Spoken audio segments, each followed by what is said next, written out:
again, as Vinaya was pointing out correctly a short while ago, that will all come down as far as the numbers are concerned. There are going to be immediate challenges as to who can really keep their flock together, and also what will we see as far as disqualification is concerned for Ajit Pawar and 8 others. Our colleague Vinaya Deshpande continues to be with us. So Vinaya, let's really break down the details. First, help us understand what is happening currently. What are you hearing from both the camps? What's happening as far as Ajit Pawar and the others who have defected with him? And also, what's the plan as far as Sharad Pawar is concerned?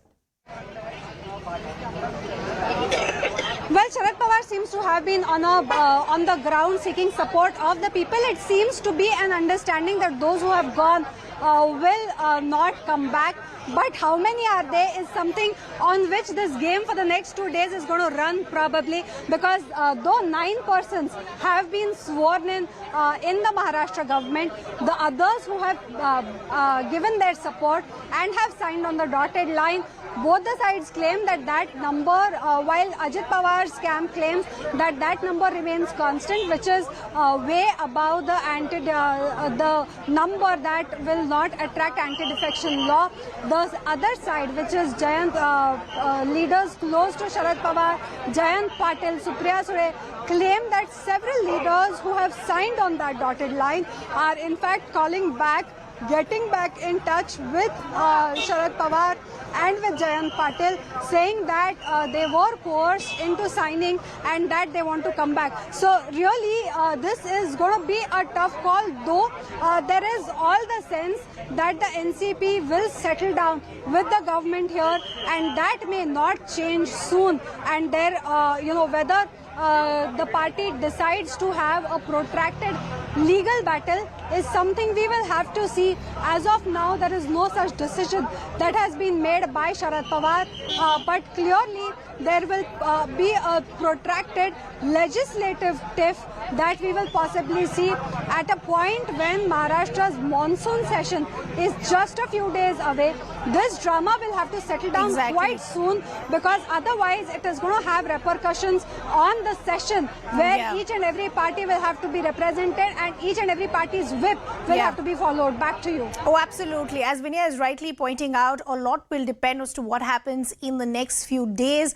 The big questions still remain. What does this mean as far as opposition unity is concerned within the key players? Who is going to be the one who can keep their clout together? And of course, the impact that all of this will have as far as 2024 elections are concerned. So as Vinaya is pointing out, there are hectic parlays that are happening. Sharad Pawar seems to have now gone to the voters saying, you help us understand what really is the real NCP. Many leaders now coming out saying, Sharad Pawar is NCP, NCP is Sharad Pawar. Those who have left are free to leave, but the others, the loyalists, will still continue to stay with him. Vinaya continues to be with us. Vinaya, let's talk to you as far as the number game is concerned. Since we're looking at a total of about 288, the halfway mark comes to about 145. Help us understand the numbers in terms of those who've gone with Ajit Pawar, and how confident is he of keeping those numbers intact?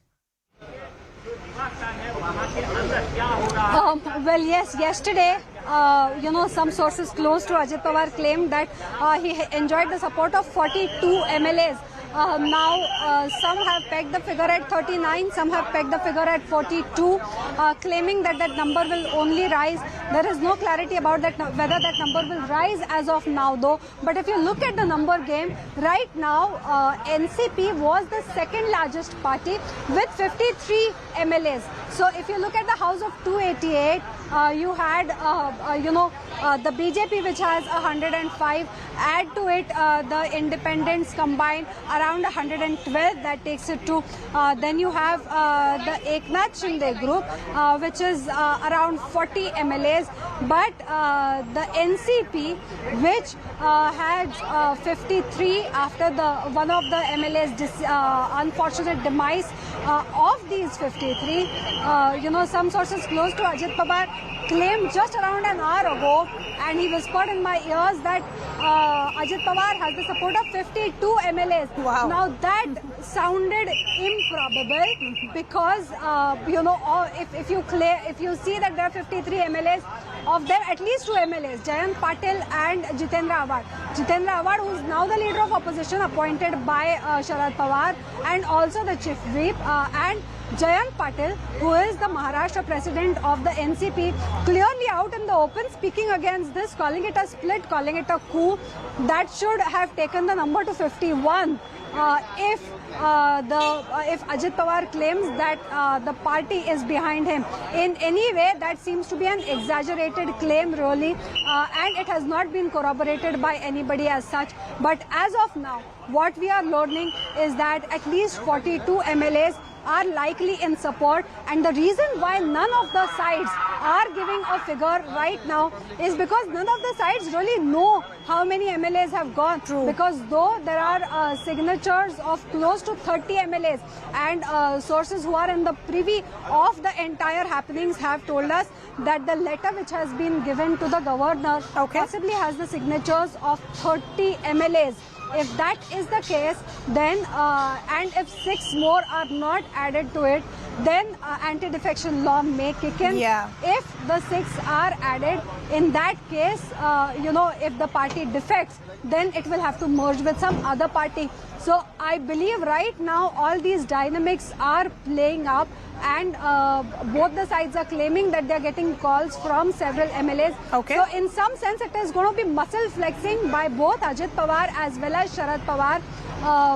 In some sense, it also seems like Sharad Pawar has reconciled to the fact that the party has democratically, in majority, decided to go with Ajit Pawar. And thereafter we will see how this unfolds. But the fact, I'm sure, that apart from the 9 MLAs who have taken oath of office and who have become ministers, there isn't a word of action about anybody else who has signed on that dotted line is telling enough about how this struggle is going to go and which side is going to weigh heavier in this battle. Back to you. Oh, absolutely. Vinaya, we'll just request you to stay on with us. It'll all come down eventually to that number game. Vinaya is pointing out that we're understanding by means of sources that as many as 30 MLAs have signed on that letter that was in fact given to the governor. We'll still have to get clarity of what the exact number is. But let's really now break down some details in terms of what really is next as far as the future of the NCP itself is concerned. There are going to be immediate challenges for Ajit Pawar, who's led this rebellion of sorts, because he will need support of 35 to 36 MLAs to avoid anti-defection law. So as Vinay and I were discussing a short while ago, if 30 have already signed this letter, he will need at least 6 more to avoid the anti-defection law to kick in. The other is the Sharad Pawar faction can move for disqualification under the 10th schedule. We're already seeing murmurs on these lines since all of this was done without the knowledge of the party president. It was done in a secretive manner. This is going to be the next step as far as Camp Sharad Pawar is concerned. Ajit Pawar has to move Election Commission to prove he helms the original NCP. And all of this again will come down in terms of the number and the support of MLAs that Ajit Pawar has. And going forward, if he can actually keep that number intact to avoid any jumping of ship as well. Next, of course, the Ajit Pawar faction currently faces disqualification. So as I pointed out, this is going to be the biggest hurdle that Ajit Pawar and his camp will have to overcome if they want to continue as far as these ambitions of staying with the Eknath Shinde camp and Devendra Fadnavis camp is concerned. But as we pointed out, we are now getting multiple reactions coming in. It'll be interesting to see the kind of hectic parlays, the meetings, the calls that are made over the next couple of days to try and see where the numbers settle. We're getting some live visuals also now coming in. These are supporters of Ajit Pawar who seem to be welcoming him with some bouquets that are being given to him as well.